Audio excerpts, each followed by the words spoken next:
আসসালামু আলাইকুম। আপনি কি জানেন বাংলার মাটিতে এক সময় এমন এক বিদ্রোহ হয়েছিল যার ফলে একটা শক্তিশালী রাজবংশ তাদের গুরুত্বপূর্ণ ভূখণ্ডের নিয়ন্ত্রণ হারিয়েছিল। আর আশ্চর্যের বিষয় হলো এই বিদ্রোহের কথা আমরা খুব বেশি জানি না। সাম্প্রতিক পড়া সত্যেন সেনের বিদ্রোহী কৈবর্ত বইটি আমাকে নিয়ে গেল প্রায় 1000 বছর আগের সেই বাংলায়। বইটা পড়া শেষ করার পর আমার মনে হয়েছে এটা শুধু একটা ঐতিহাসিক উপন্যাস নয়, এটা ক্ষমতা, শোষণ, মানুষের আত্মমর্যাদা এবং বিদ্রোহের গল্প। গল্পের সময়কালটা একাদশ শতক। বাংলায় তখন পাল রাজবংশের শাসন চলছে, কিন্তু সেই সময় পাল সাম্রাজ্যের ভিতরে তৈরি হচ্ছিল নানা ধরনের অস্থিরতা, রাজ পরিবারের ক্ষমতার দ্বন্দ্ব, রাজনৈতিক দুর্বলতা এবং অন্যদিকে বিভিন্ন অঞ্চলে তৈরি হচ্ছিল অসন্তোষ। উত্তর বাংলার বরেন্দ্রভূমিও ঠিক এর বাইরে ছিল না। এই বরেন্দ্রভূমিতে একসময় শুরু হয় কৈবর্ত বিদ্রোহ, আর এই বিদ্রোহের সবচেয়ে গুরুত্বপূর্ণ চরিত্র হয়ে উঠলেন দিব্যক বা দিব্য।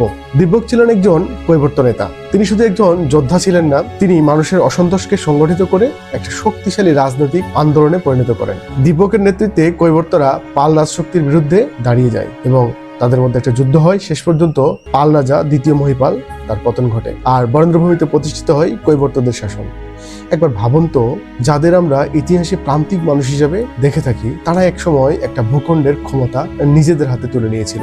আমার কাছে এখানেই বিদ্রোহী কৈবর্তের গল্পটা আকর্ষণীয় হয়ে ওঠে, কারণ সত্যেন সেন শুধু রাজা বাদশার ইতিহাস বলেন নেই, তিনি ইতিহাসের সেই মানুষগুলোকে সামনে এনেছেন যারা ইতিহাস তৈরি করে, কিন্তু ইতিহাসের পাতায় যাদের নাম আমরা দেখতে পাই না। বইটি পড়তে পড়তে বারবার একটা প্রশ্ন সামনে আসবে, সেটা হচ্ছে যে ক্ষমতা আসলে কার জন্য? রাজা কি শুধু শাসন করবেন, নাকি যাদের উপর শাসন করছেন তাদের প্রতিও তার কোনো দায় দায়িত্ব রয়েছে? আর এখানেই সত্যেন সেনের লেখা একটা বিশেষ দিক চোখে পড়বে আপনার। তিনি ইতিহাসকে শুধু ঘটনা হিসেবে দেখেননি, ইতিহাসের ভেতরের যে মানুষগুলোকে তিনি খুঁজে ফিরেছেন। দিব্যক, রুদ্র, ভীম, রামপাল, তারা ইতিহাসের কিছু নাম নয়, উপন্যাসের ভিতরে তারা হয়ে ওঠেন জীবন্ত চরিত্র। তবে এখানে একটা বিষয় মনে রাখা দরকার, বিদ্রোহী কৈবর্ত ইতিহাসের একটা পাঠ্য বই নয়, এটা ইতিহাস ভিত্তিক একটা উপন্যাস। অর্থাৎ ঐতিহাসিক ঘটনা কাঠামোর উপর দাঁড়িয়ে লেখক তার কল্পনা, চরিত্র নির্মাণ এবং নিজের দৃষ্টিভঙ্গির ব্যবহার করেছেন। আর আমার কাছে এই জায়গাটাই বইটার অন্যতম আকর্ষণ মনে হয়েছে, কারণ একজন লেখক যখন ইতিহাসের দিকে তাকান, তখন তিনি শুধুমাত্র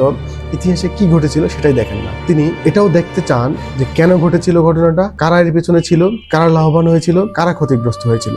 বিদ্রোহী কৈবর্ত পড়ার সময় এই প্রশ্নগুলো বারবার মনে হয়েছে। ইতিহাস কখনো শুধুমাত্র অতীত নয়। আমরা যখন অতীতের মানুষের বিদ্রোহ দেখি, আসলেই তখন আমাদের নিজেদের বর্তমান সমাজের অনেক প্রশ্নও দেখতে পাই, যেমন ক্ষমতা, বৈষম্য, শোষণ, মানুষের আত্মমর্যাদা। এই প্রশ্নগুলো আজকের না, এরা বহু শত বছর ধরেই মানুষ এসব প্রশ্নের মুখোমুখি হয়ে আসছে। আর এই জায়গাতেই বিদ্রোহী কৈবর্ত আমার কাছে শুধু ঐতিহাসিক উপন্যাস হিসেবেই থাকে না, এটা হয়ে ওঠে মানুষ এবং ক্ষমতার সম্পর্কের একটা গল্প। তাহলে বইটি কি পড়া উচিত? আমার উত্তর অবশ্যই পড়তে পারেন, বিশেষ করে আপনি যদি ইতিহাস ভিত্তিক উপন্যাস পড়তে ভালোবাসেন, বাংলার ইতিহাসকে একটু ভিন্ন চোখে দেখতে চান, অথবা শুধুমাত্র রাজা বাদশার ইতিহাসের বাইরে সাধারণ মানুষের ইতিহাস জানতে চান, তাহলে বিদ্রোহী কৈবর্ত আপনার ভালো লাগতে পারে।